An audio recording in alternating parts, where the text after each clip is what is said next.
independent living, assisted living, continuing care, memory care. There seem to be many housing and care options for seniors. But what about the 70% of those seniors who prefer to remain in their own homes? What help is available for them? Today we will visit with guests from Avenidas Village, an organization here in Palo Alto devoted to helping those who prefer to age in place. I'm Susan Mann of The Better Part, and I'll be your host today. Stay tuned to meet these charming guests.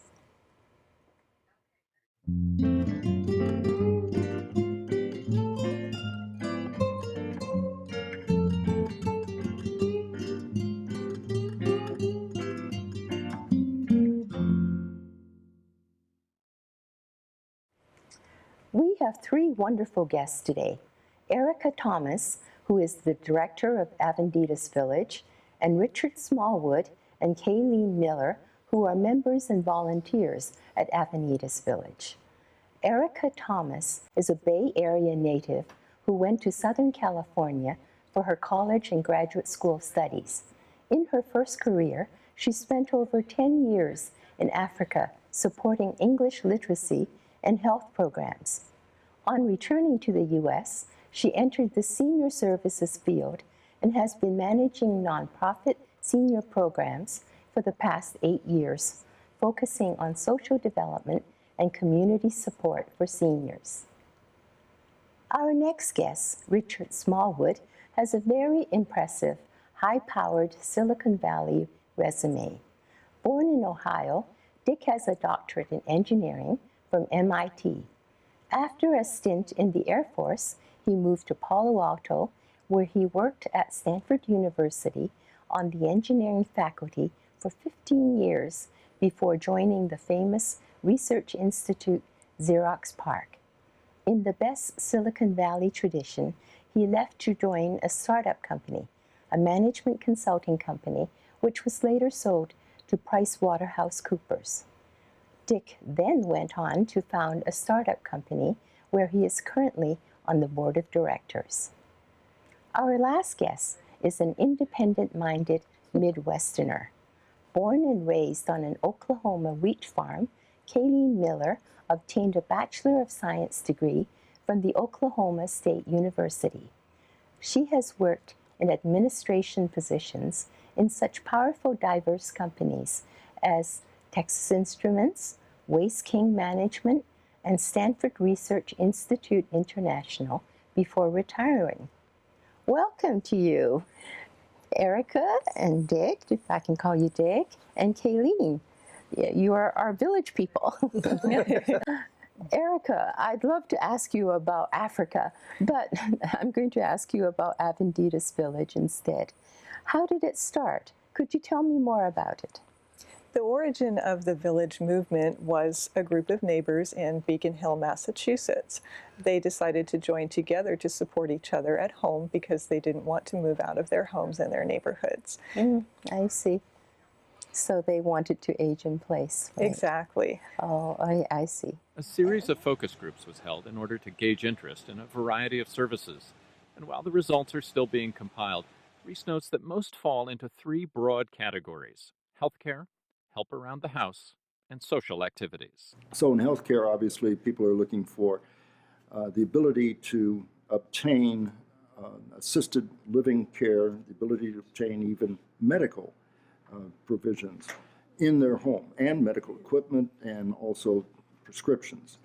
The living at home services, chief request was for transportation, taking people from here to there for shopping, to go to the doctor, pharmacy. Also, home services would include home repair, cleaning services. And the social side of it is to develop a sense of the community so that there's more interrelationship among the members of this community for social activities such as going to the theater, dining experiences together, avoiding the isolation which my wife's mother did experience because she was too old at that point to get into any program that would provide the social interaction. And what are some of the things that they did to help each other? They developed a support system where members would do small chores for each other, provide transportation to do different Oh, errands, that's helpful. create social opportunities that they could get together to get to know each other. And over time, they also developed a more structured set of resources. Hi, Bruce. Hello. All right, so Bruce, why did you decide to join Avenidas Village? Well, we have a daughter who's pursuing her own career in Manhattan, so we didn't want her to have to drop everything if something should happen to one of us. That's a good point. How are you involved? Well, I was involved from the beginning in terms of helping set it up, but I'm involved very much now in terms of volunteer driving, doing all sorts of odd things like hanging pictures. Changing light bulbs? Whatever it is. Bruce does everything. So what would you tell a neighbor or a friend? It's an individual choice, but if you want peace of mind, because things can go wrong at the last minute and very quickly, so it's a good choice to take. As the village developed into a membership program, a formal structure of vetting and different types of screening for vendors would take place that would allow them to feel that they were working with people that they could trust. Oh, that's important because I know there are a lot of scams for seniors. This is a virtual village. We bring services to people in their homes. That's a great idea. So what are the benefits of being a member? 24/7 service, transportation to and from doctor's appointments, vendor services. We contract with vendors who bring whatever a member has a need. They call us. We bring a vendor response to that need with a service. All right, they have vendor support. Do they have emotional support? Emotional support as well. Social programming is all about bringing members together, having them get to know one another, develop relationships, have a sense of community. Kayleen, although you've lived in California for a while, you must miss your Midwestern roots. Now, I understand you love your home, you love your yard, and you also like having your own schedule for meals. Now, you're very independent-minded. How has Avenidas Village helped you to maintain that? Well, one of the things that comes to my mind is once I had a medical appointment, and the doctor said that I could not drive myself. So I called the village staff and told them my appointment time and a day, and they arranged someone to pick me up and take me. Oh, that's wonderful. So that was great because there was no charge to me. Oh, that's great. That's one thing. Another thing is the vendor list that Erica mentioned. I had a fence that needed repair, so I checked the vendor list, and I'm able to find someone that I can trust and sometimes get a discount. That's great. That's wonderful. Dick, I'm curious with such a high-powered career that you had here. What was it like when you first retired? Well, I'm basically an engineer, which means that I like to solve problems. And so when I moved to the village, I found that there was that the people in the village were really willing to talk to me about specific areas where the village could be improved. And so I just naturally worked my way into working on these various problems. I found that the people in the village are just wonderful to work with. They are very experienced, they're intelligent, and they're also extremely friendly. And one of the things I remember the most is that when we're working on these problems together, it's just a lot of laughter in the meeting, and it just makes things so very enjoyable. One question I had was, knowing what you know now, what do you wish you had done differently in the design of the village? Not much.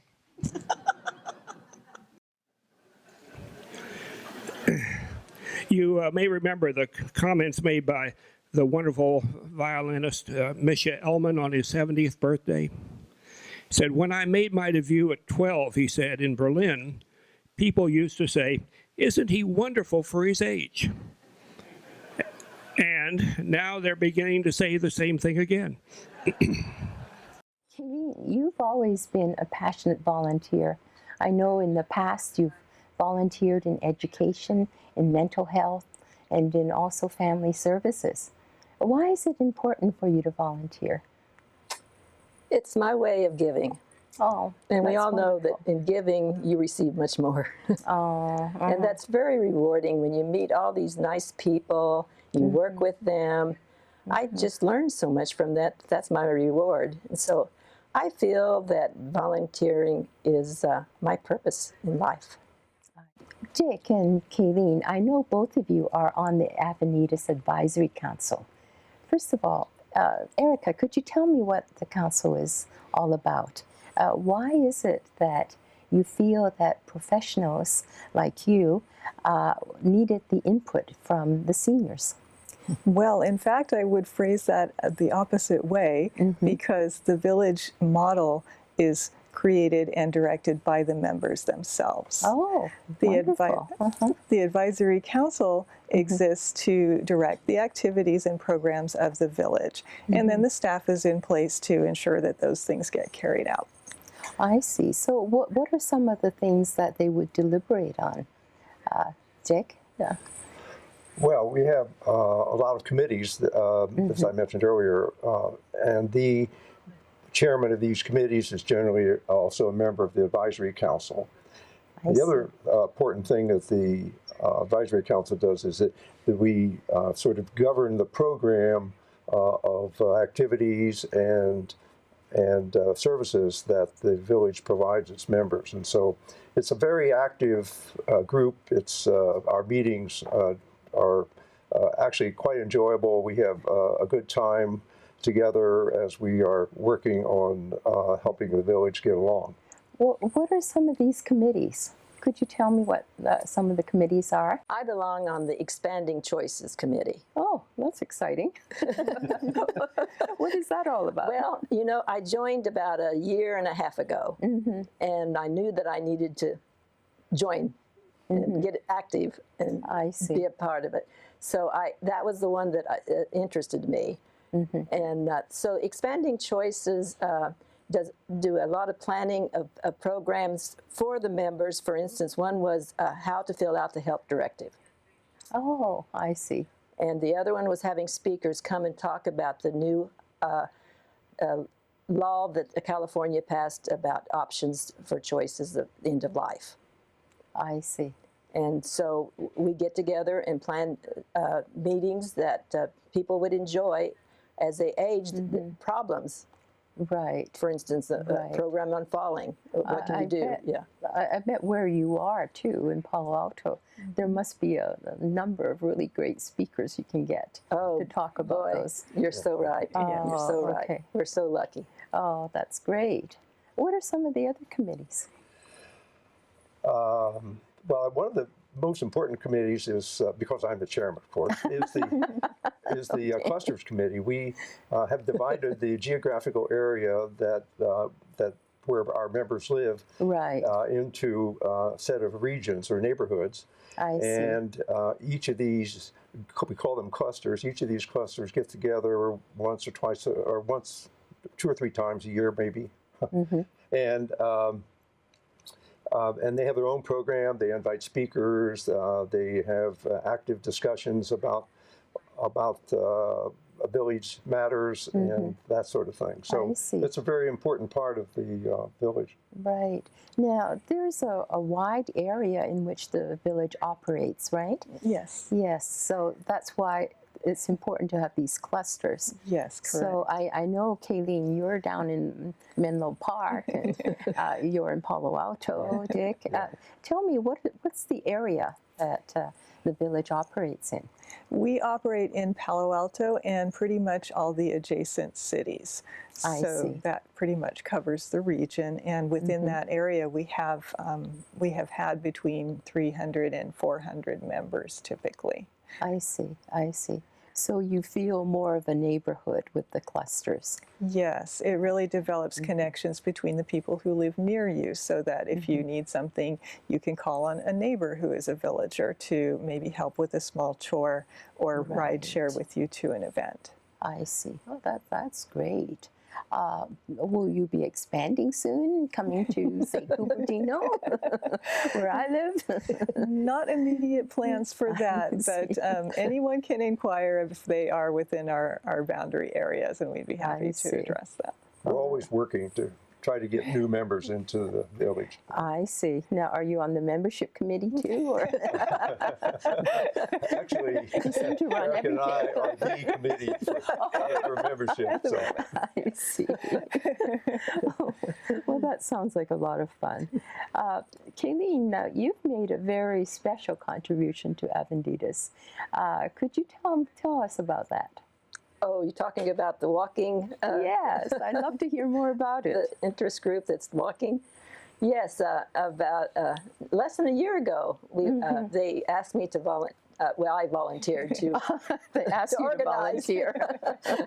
organize the walking group. And so we met, and there were about 8 of us, and we decided to walk on Wednesdays at 10 o'clock. I see. And we started out in each person's neighborhood and did a neighborhood walk. Oh, that's great. And now we've expanded. We've walked like in the Baylands at the Bixby Trails, the Shoreline Baylands Trails. We walked Stanford campus several times. Wonderful walking at Stanford There's campus. a lot to see on that campus, Exactly. isn't there? And the Yes. Bull Park in Palo Alto and Sharon Park up in Menlo. And Wow. we've just had such a wonderful time getting to know each other. We walk and we Wonderful. talk, and we've expanded. We have 17 members now. Oh my gosh. Well, that includes Erica, because she receives information about what we're doing. I see. Well, I bet that's a great fun, great part of your job. Now, I understand each person that leads the talk seemed to do a lot of research on this particular area, and you have kind of a travel log of the area where you're walking also. Yes, the last one that we had was so interesting because one of our members, Chuck, he had us on the Stanford campus, and he had done a lot of research. There's a special book about the walks in Stanford. Wow. And he had done the research, and he explained all the different things that we were seeing. It was really informative. Oh, well, that's great. That's great. Now, Dick, you've also made very important contributions to Avenidas. Tell me about the survey that you did. Yeah, well, one of the things I've always thought was a very important characteristic of villages is what I call a sense of community. It's very important that the members of the village feel that the village is there to help them if they have needs, but also to provide activities and social events and services and that sort of thing. So in an attempt to build this idea of sense of community, I ran a survey of village members, offering them 55 different services and activities that we might consider for the village. And about a third of the village members answered the survey, which we were happy with that response rate. And so then we took the results from that survey and used it to start new special interest groups. The Walkers was one of those. I see. We have one on discussing current events. We have another book group. One of the services that people wanted was tutorials on how to use digital devices, and so we're working with Avenidas, our mother organization, and to get that going. So it's been very rewarding. And it seems like it's kind of changing. You know, Right. you We're always develop looking new for things. new stuff. Yeah. That's right. Oh, that's great. That's great. I've always been impressed on, you know, moving to this area, how great it is to have people so knowledgeable around me. Anything I want to learn, Right. I could learn from somebody. Yeah. Now, Kayleen, you've described yourself, self-described, as stingy and also economically sound. Now, how has being part of Avenidas Village helped you? Now, especially in this Bay Area, it's the economics of living in your own home compared to living in a retirement or assisted living facility must be kind of challenging. Could you tell us about that? Well, I feel and I think that the retirement communities are pretty expensive. Yes, they are. They are. And so that big monthly bill that each of those people get, I don't have that. Oh, well, that's great. That's great. So I feel like I'm saving money, but I'm lucky because I want to stay in my home. Right. But Right. I really like controlling my own expenses. I don't really like a company or someone else telling me where to spend my money. Yeah. And Right. therefore, I also feel like I'm saving money with the meals. I want to decide what food I eat. Right. I don't really want to make a meal payment for, Well, you know, maybe I want to be on a diet. I don't know. you don't need to be. Anyway, I just Right. feel like it's very expensive to be in a retirement home, and I feel like I'm saving money, and that makes me feel good. Oh, that's great. Now, Dick, with living in this Bay Area, you know, where housing is so expensive, cost of living is so expensive, and yet staying in your own home, you also have the advantage of perhaps your housing, you know, your home price going up.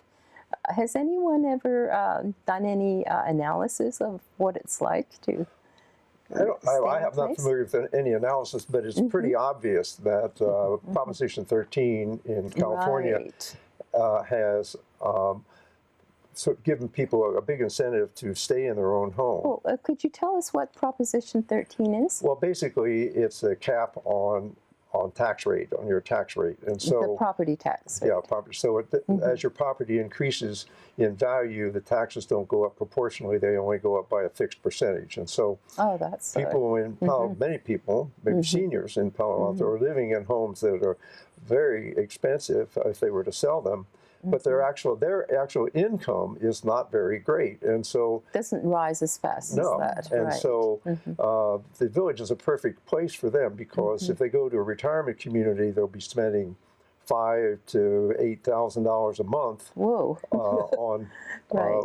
for the monthly fee, Right. where of course the village doesn't have anything like that, and so it's just a natural for people in that situation. Well, that's great, and especially if you enjoy, you know, the company of like-minded people. Right. It's like another added bonus there. So, Erica, when you talk to people from the village, what do they mention most as the main benefits of being in the village? Most village members join the village because they feel like it's going to be a insurance policy, if you will, for when they run into needs. Many of them start out being very independent, but feel like they're looking ahead to their future when they might need a provider of health care, or they might need a provider of home services. I see. You have so much to offer. And so Right. they can know that those things will be easy to refer to. It can be very intimidating when you have a need at home and you don't know who to call. Right. The village consolidates a wealth of resources in the community, service providers, and among the members, which lets somebody make one simple phone call to the office to get the type of help that they could spend hours online looking for and still not feel like they found. Right. Now, how is Avenidas Village funded? Is it a membership plan, or what happens? That's correct. It is a I see. membership program, so there is an annual fee for singles or household membership, and that basically covers the cost of the service and the staff and the different programs that we offer. Oh, well, that's great. And Dick, what do you think is the main benefits that you've gathered from Avenidas? Well, aside from the insurance aspect of it, for me, my wife and I were talking in the 4 or 5 years or so that we've been members of the village. Virtually all of our new friends have come from the village. Oh, that's wonderful. And I've talked with other members of the village who have the same experience. So having the ability to expand the number of people that you have close relationships with is a fantastic opportunity. Oh, that's wonderful. I know that it's a big choice when you retire, whether you stay where you have lived for a long time and have current friends, or where you move to where their family is. It's so wonderful to think that you have the choice of making new friends easily. Right. Exactly. Great. And Kayleen, what do you think are some of the advantages? Well, I agree with them. actually, my social circle has shrunk because I have so many friends who have moved into retirement communities. I see. And some have passed away, and some have moved to be close to their grandchildren. And so I really appreciate being a village member because I've made some really nice new friends. And my understanding is that's real important for people who are aging, that connect and stay active and have new friends. It seems like we all try and do things that are easy to do, like exercise or eat right, you know. But this whole thing of social connection is difficult to try and figure out what it is and what we need to do about it, right? Okay. Right. Now, Erica, there must be a time when it's you know, it's not the best choice for a senior, you know, to be at Avenidas Village. What happens then? Realistically, we all age and become frailer, and so that's part of the understanding.